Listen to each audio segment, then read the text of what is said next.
How is it going, everybody? And welcome to episode 8 of the Brock of the Buzzer podcast. I'm your host, Brock Kowalski. And in this episode, we've got a lot to talk about. The Cavs getting a much-needed weekend sweep at Rocket Mortgage Fieldhouse. Injury updates on Cavs center Jared Allen, forward Dean Wade, and guard Rajon Rondo. Also, the Bills are primed for a Super Bowl run. And finally, to round out today's episode, I'm going to give you a sneak peek on what's coming your way here coming up over the next several weeks. But before we get started, I want to remind you that you can find all of my social media pages in a Linktree link below. And like the video, share the video, and subscribe. First, like I said, we're going to talk about the Cavs getting a much-needed weekend sweep over the Denver Nuggets and the Detroit Pistons. Following a crushing loss to the 76ers this past Wednesday, the Cavs had only one goal in mind this weekend, and that was to win. And they did that in two completely different ways. An OT thriller against Nikola Jokic and the Nuggets Friday night, and a gutsy win against the improved Detroit Pistons on Saturday. First, let me share with you the stats first from the game against the Denver Nuggets. For the victorious Cavaliers, Lauri Markkanen led the way with 31 points, 10 rebounds, and 4 steals. Evan Mobley had 27 points and 11 rebounds. Darius Garland had another impressive game. He had 25 points and 14 assists. Kevin Love had another great game off the Cavs bench. He had 12 points and 9 rebounds and also 4 assists. And Karis LeVert contributed off the Cavs bench once again with 10 points and 4 assists. For Denver, Nikola Jokic led the way with 32 points and 10 rebounds. Aaron Gordon had a very solid first half in this one, but quieted down majorly in the second half. He had 20 points and 8 rebounds. The rookie for the Denver Nuggets, the standout rookie for the Denver Nuggets, Bones Highland, had 17 points and 4 assists. DeMarcus Cousins has really found a home in Denver as of late. He had 12 points and 8 rebounds off the Nugget bench. Will Barton had 10 points and 5 rebounds, and Jeff Green had 10 points and 3 assists. Now on to last night or Saturday night's affair against the Detroit Pistons. Darius Garland had 24 points and 12 assists. Jetty Osman, after being benched the 2 previous games, including Friday night's win over Denver, he played a major role in Saturday's win over the Pistons. He had 16 points and 5 rebounds. Lamar Stevens continues his steady play since being inserted into the Cavs starting 5. He had 15 points and 5 rebounds. Kevin Love had another great game off the Cavs bench. He had 14 points and 10 rebounds. Evan Mobley had a quote-unquote quiet night, but he had 12 points, 11 rebounds, and an impressive 6 assists. And Isaac Okoro made some big shots late. He had 11 points in total. For the Detroit Pistons, Jeremy Grant had 40 points to lead all scorers, did most of his damage in the first half. Sadiq Bey had 20 points and 6 rebounds, and Cade Cunningham had 15 points and 10 assists. Now let's go to the constants in both wins. First and foremost, Darius Garland. Garland is proving he is an elite point guard in this league. Now has, I believe, 22 double-doubles this season. Points and assists, double-doubles Even battling a back injury, Garland is proving to be a leader, playing 40-plus minutes as the playoff push is in full swing for Cleveland. The never-quit attitude of this Cavs group.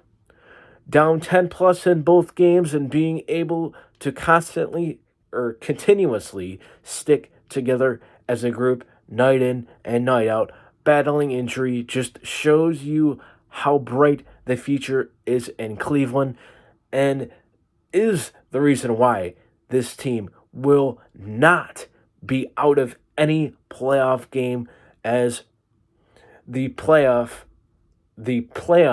are quickly approaching. As a matter of fact, as of recording of this video, the Cavs currently sit sixth in the Eastern Conference, locking down the final guaranteed playoff spot just 1.5 games ahead of the Toronto Raptors. And by the way, going into this weekend, the two teams were tied for that spot. But the Cavs were still ahead going into the weekend because they currently hold a 3-0 season series lead over Toronto. And finally, a different guy stepping up without Allen. In every win since the Jared Allen injury, a different guy besides Darius Garland and Evan Mobley has stepped up. Whether it's Lauri's big night Friday or a combination of Osman, Stevens, and Love Saturday, it's always different. And what do I mean by different? It's another guy stepping up to the plate and giving that Cavs that third scorer that you need to win games in this league. Now let's go on to the Cavs injury updates. First and foremost on Cavs big man Jared Allen.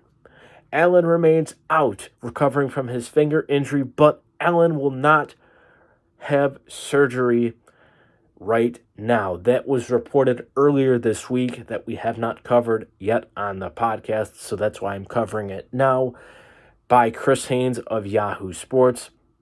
And early reports indicate that Allen will be ready for the playoffs and could return as soon as the end of the regular season. Nothing but good news there for Jared Allen and the Cavs, but some bad news possibly could be coming for Cavs big man Dean Wade.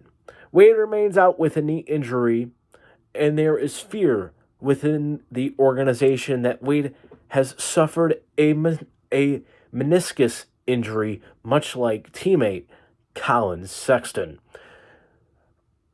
We should get more on that on Monday, tomorrow, whenever you are tuning in, but we should have more of an update on Dean Wade here moving forward. When the Jared Allen injury first occurred, he was the one starting, playing good defense, producing 8 to 10 points a night, and for this young player, this is very unfortunate news. And as I said, we should get more on that tomorrow. That is according to Chris Fedor of Cleveland.com. And finally, Rajon Rondo. Rondo could return any day from his ankle injury, but there is no timetable for his return. Nothing new to report on the veteran point guard that was acquired prior to the NBA trade deadline. The Buffalo Bills loading up for a Super Bowl run. Earlier this week, me included, Bills Mafia was wondering, where are the Bills in this free agent blitz?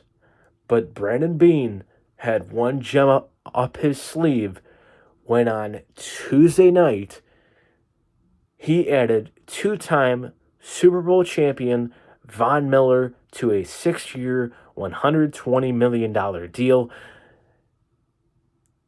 That is not what he is getting.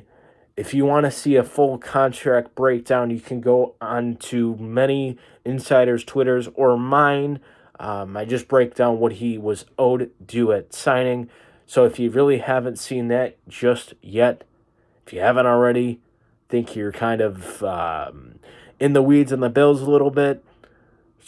So if you haven't checked that out, check that out, because once you see that, I think you'll be a lot happier, like I am, about this deal. The Bills also soon added on Tuesday evening tight end O.J. Howard on a 1-year, $3.5 million contract. And let's break down all of the Bills' moves. A reunion with defensive ends Jordan Phillips and Shaq Lawson on 1-year deals. Defensive tackle Daquan Jones, formerly of the Houston Texans, inked to a 2-year deal. Defensive tackle Tim Settle, formerly of the Washington Commanders, to a 2-year deal worth $9 million. And this past weekend, the Bills traded for backup quarterback Case Keenum from Cleveland for a 7th round pick in the upcoming draft. And here is my opinion on all of the moves as a whole. All of these moves make sense. Miller in particular, and what he brings as a leader and helps in an area that the Bills struggled in last year, getting to the quarterback, along with Jordan Phillips, Shaq Lawson, Settle. They all do the same thing. That is why the Bills are adding depth at that position, which is quality depth, at that. The addition of O.J. Howard gives the Bills the ability to run 2 tight end sets, something that Josh Allen has rarely or not even had so far in his career. And finally, Case Keenum gives the Bills a reliable, proven quarterback behind Allen.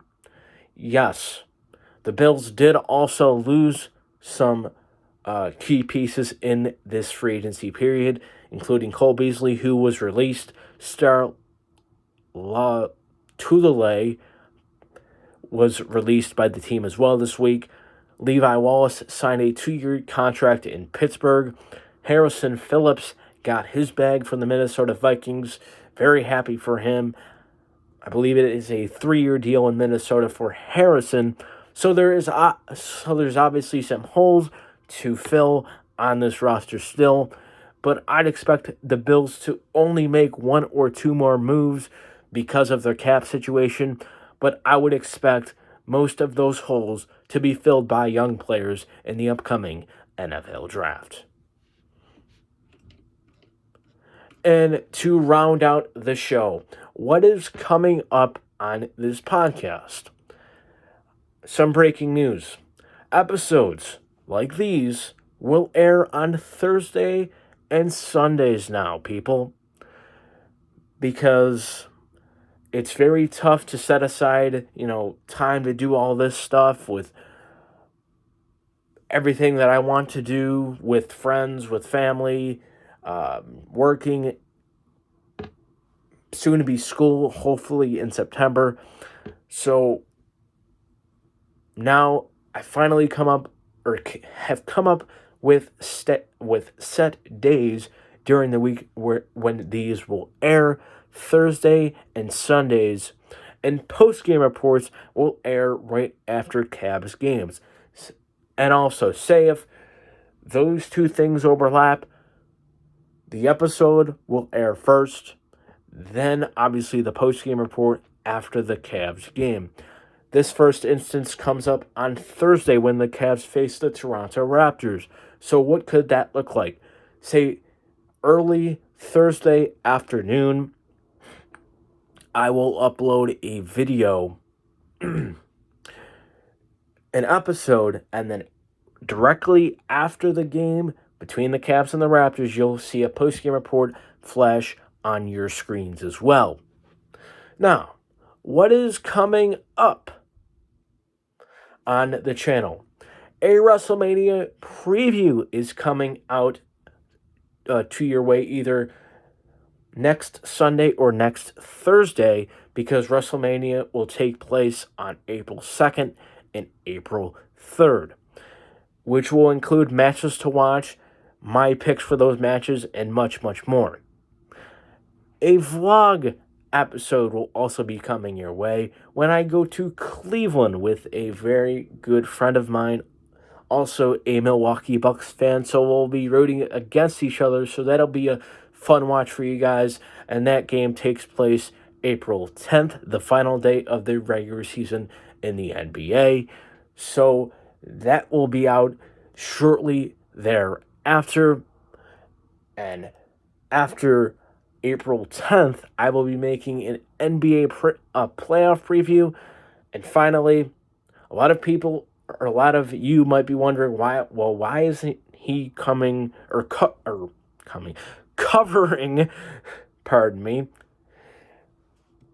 covering the NCAA Men's Basketball Championship? Well, to put it bluntly, I don't watch college basketball until roughly about the Final Four, the championship game right around there, so you'll definitely get some info on that as well. And that'll do it for this episode of the Brock at the Buzzer podcast. Once again, all of my social media links are in a Linktree link below. Like the video, share the video, and subscribe.